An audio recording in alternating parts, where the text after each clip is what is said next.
এবারের ভোটে আপনাকে মানুষ কেন বেছে নেবে? আমি নরেন্দ্র মোদীজির প্রার্থী। তো মানুষ পদ্মফুলকে চেনেন, আর আমি ওনারই আদর্শে আদর্শিত।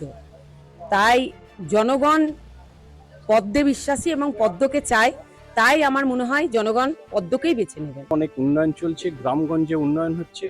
তো এই সব উন্নয়ন দেখে নিশ্চিতভাবে মানুষ উন্নয়নের পাশে থাকবে। এবং যেহেতু বিষ্ণুপুর আমার গর্বের জন্মভূমি, তাই আমি বলবো যে বিষ্ণুপুরকে এগিয়ে নিয়ে যাওয়াই আমার লক্ষ্য। বাংলা যেমন এগিয়ে যাচ্ছে, আমরা বলছি জয় বাংলা।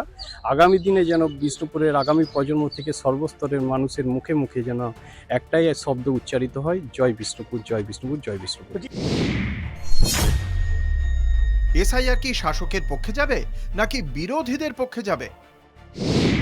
বিরোধীদের পক্ষে যাবে, কারণ এসআইআর জনগণ চেয়েছেন। জনগণ তৃণমূল যেভাবে অবৈধ নাম ঢুকিয়ে যেভাবে ওনারা জিতে আসছেন এতদিন ধরে, এটা জনগণের দাবি। মানুষকে কষ্ট দিলে, মানুষকে লাইনে দাঁড় করালে, প্রবীণ মানুষ, যে সমস্ত মানুষ দীর্ঘদিন রোগশয্যায় তারা বিছানা থেকে উঠতে পারছে না, সেই সমস্ত মানুষকেও নাগরিকত্ব প্রমাণের জন্য আজকে বিভিন্ন জায়গায় ছুটতে হয়েছে শুনানির জন্য। তো মানুষকে কষ্ট দিলে নিশ্চিতভাবে মানুষের বুকে গাঁথা থাকে, যারা আঘাত করে, যারা কষ্ট দেয়, তাদেরকে ব্যালটে জবাব দিবে বলে আমি আশাবাদী। আপনার বিপক্ষ দলের দুর্বলতা কোথায়? তাদের দুর্বলতা তো হচ্ছে কাটমানি। তারা তো সিন্ডিকেটের দৌড়াতে চারিদিকে চালাচ্ছে। বিরোধী পক্ষের দুর্বলতা বলতে বিষ্ণুপুরে তাদের সংগঠনই নেই। বিষ্ণুপুরের সমস্ত বিধানসভা অ্যাসেম্বল করে হয়তো 30-40টি লোক মানে কোনোভাবে জোগাড় করতে পারলেই তারা আপনার এই নির্বাচনটায় দেখাতে পারে যে আমাদের লোক আছে। বিষ্ণুপুরে বিজেপির কোনো সংগঠন নেই, এটা আমি অনলাইন ক্যামেরার সামনে আবারও বলছি, বিজেপি বিষ্ণুপুরে কিচ্ছু নেই।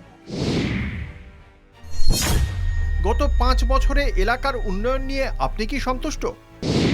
আমি কেন, সারা পশ্চিমবঙ্গবাসী ওদের উপর আছে, মানে বিরক্ত বোধ করছেন। কারণ উন্নয়ন তো সব তৃণমূলেরই হয়েছে। উন্নয়ন জনগণের তো কিছু হয়নি। আমি কাজ করার চেষ্টা করেছি, কাজ করার সন্তুষ্ট না অসন্তুষ্ট সেটা বিষ্ণুপুরের নাগরিক বলবে। বিষ্ণুপুরের নাগরিক, বিষ্ণুপুরের ভূমিপুত্র তন্ময় ঘোষের উপরে নিশ্চিতভাবে ভরসা করে, ঘরের ছেলে হিসাবে, এই মাটির ছেলে হিসাবে। এবং আমি আমার শেষ বিন্দু অবধি আজকের দিনও চেষ্টা করেছি, আগামী দিনেও আমার সীমাবদ্ধ ক্ষমতায় শেষ বিন্দু অবধি এই মাটির জন্য, যে মাটি আমার জন্মভূমি, যে মাটি আমার মাতৃভূমি, সেই মাটির জন্য নিশ্চিতভাবে আমি আরও বেশি করে ডেভেলপমেন্ট করা, অনেক প্ল্যানিং আছে, সেগুলো করার আমি আপ্রাণ আমার চেষ্টা থাকবে। এবং আগামী দিনে নিশ্চিতভাবে মুখ্যমন্ত্রী মমতা বন্দ্যোপাধ্যায়ের আশীর্বাদ নিয়ে আমি সাকসেসফুল হব বলে আশাবাদী। বিধায়ক নির্বাচিত হলে এই এলাকার মানুষকে আপনি কি প্রতিশ্রুতি দেবেন?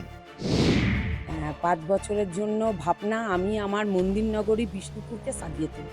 নির্বাচিত হলে নিশ্চিতভাবে বিষ্ণুপুরকে এগিয়ে নিয়ে যাওয়ার, আরও বিষ্ণুপুরকে যাতে আগামী দিনে মুখ্যমন্ত্রী মমতা বন্দ্যোপাধ্যায় এই বাজেটে কিছু শহরকে স্মার্ট সিটির আওতায় আনার কথা তিনি বাজেটে ঘোষণা করেছেন।